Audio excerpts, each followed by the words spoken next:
Hello दोस्तों। तो मेरा नाम है शुभम कुशवाहा और अभी इस वीडियो में हम हिंदी का एक बहुत ही ज़्यादा महत्वपूर्ण टॉपिक पढ़ेंगे, संज्ञा।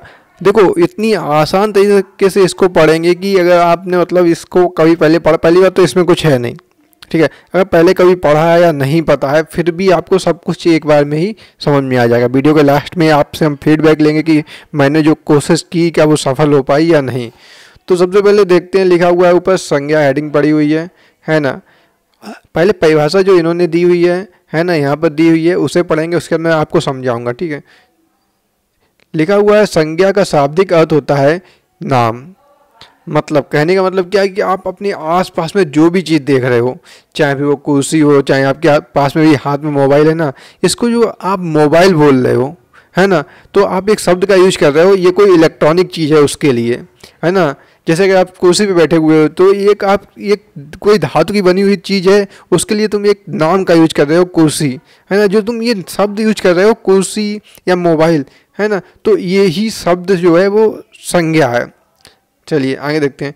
किसी वस्तु, व्यक्ति, स्थान तथा भाव के नाम को संज्ञा कहते हैं। मतलब किसी भी चीज़ का, चाहे व्यक्ति हो, वस्तु हो, स्थान हो, उसके नाम को हम संज्ञा कहते हैं, ना, भाव हो। जैसे यहाँ पर कुछ उदाहरण दिए हैं,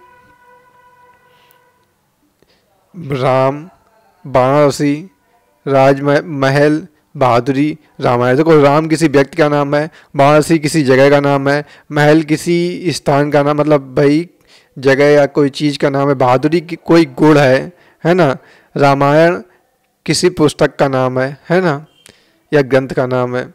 चलिए, तो इतनी बात समझ में आ गई कि हाँ, संज्ञा होती है, किसी भी चीज़ का नाम है वो संज्ञा है, बात खत्म। किसी भी चीज़ का नाम है वो संज्ञा है। अब व्यक्ति, वस्तु, ये सब तो बेकार की बातें हो गई। चलिए देखते हैं संज्ञा के प्रकार। तो भाई संज्ञा के 5 प्रकार होते हैं। कितने होते हैं? 5 प्रकार, और इनको भी मैं बता दूंगा कि आपको बिल्कुल याद हो जाएंगे, रट जाएंगे। देखिए, पहला होता है व्यक्तिवाचक संज्ञा, दूसरा होता है जातिवाचक संज्ञा, तीसरा होता है भाववाचक संज्ञा, चौथा होता है समूहवाचक संज्ञा, पांचवा होता है द्रव्यवाचक संज्ञा। जिनको याद था उनको याद होगा, बाकी आप लोगों को अगर दोबारा पूछ लें तो नहीं बता पाओगे, लेकिन कोई टेंशन की बात थोड़ी ना है। चलिए देखो कितनी आसानी से चीज़ें याद होती हैं। व्यक्तिवाचक संज्ञा से सिर्फ आपको शब्द पकड़ना है, व्यक्ति, है ना। जाति से पकड़ना है, जाति। भाववाचक से पकड़ना है, भाव शब्द। समूहवाचक से समूह, और द्रव्यवाचक से द्रव्य। तो जो इतना याद रखना है, कोई एक व्यक्ति है जो किसी जाति का है ना, मतलब विशेष जाति का है, तो उसके अंदर एक विशेष प्रकार के भाव हैं, है ना, कि वो अपना एक समूह बना के रहता है उन्हीं तरीके के लोगों का, और मतलब अपनी एक अलग स्टैंडर्ड की चीज़ों का यूज करता है। द्रव्य मतलब वस्तुएं, है ना। फिर से देखते हैं, कोई व्यक्ति है जो एक विशेष जाति का है, उसके भाव भी बहुत मतलब अलग तरीके से सोचता है, एक अपना अलग तरीके से समूह बना के रहता है ना, और उसके पास बहुत सी अच्छी अच्छी चीज़ों का उसने कलेक्शन कर रखा हुआ है।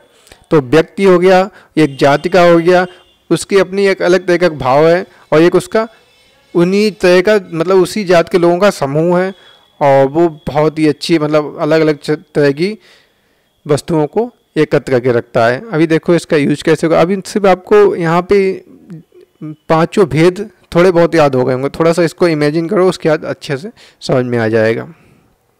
चलिए अब हम देखते हैं जो लिखा हुआ है, पहली परिभाषा व्यक्तिवाचक संज्ञा, है ना। व्यक्तिवाचक संज्ञा क्या है?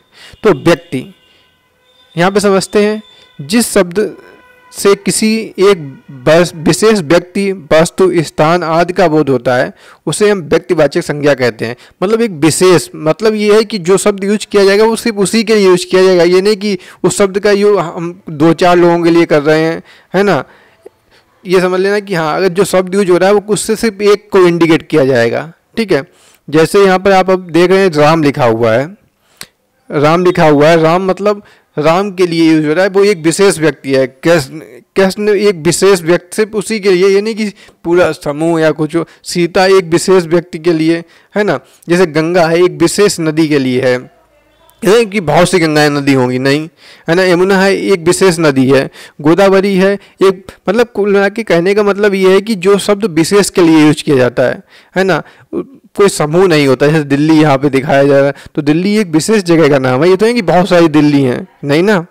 समझ में आया? जो एक विशेष हो, उसे हम व्यक्तिवाचक संज्ञा कहते हैं। व्यक्ति मतलब अकेला, है ना। उसके बाद अगला बात करेंगे जातिवाचक संज्ञा।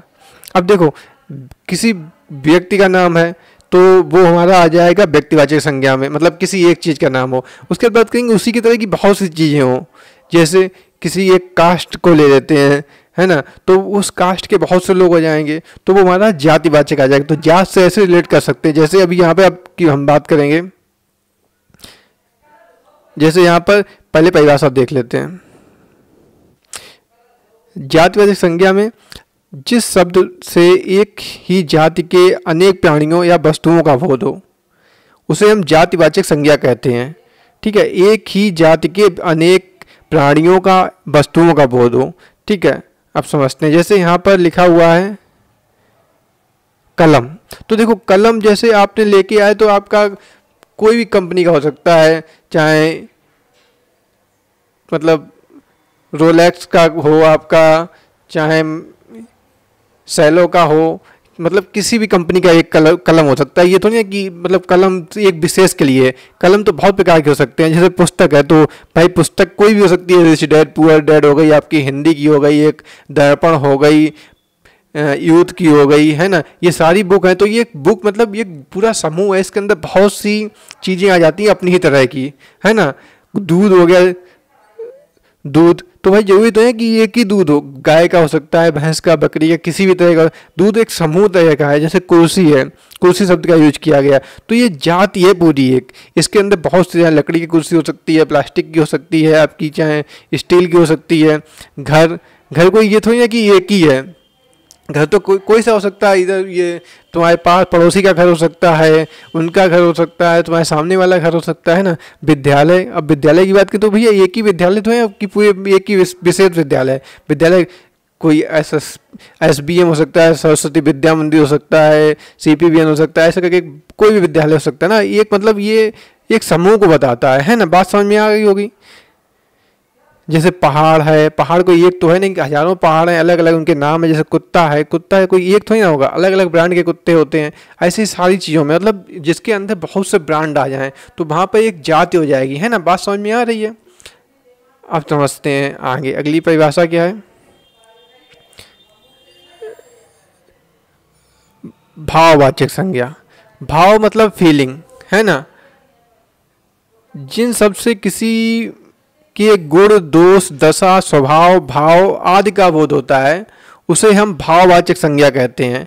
अब ये देखो भाव से समझ में आ जाएगा कि भाव की बात हो रही है कि हाँ उसका किसी का स्वभाव, है ना। भाव को समझ लो कि स्वभाव, है ना। अब देखो जैसे उदाहरण में दिया गया है सच्चाई, तो भाई कोई व्यक्ति होता है उसका सच बोलने का स्वभाव होता है ना। ईमानदारी मतलब तुम दुकान पे गए, तुमने अगर उसे मतलब रुपए ज़्यादा दे दिए और या फिर सामान वहीं भूल गए तो उसने बुलाया, तो ये उसका गुण है ना।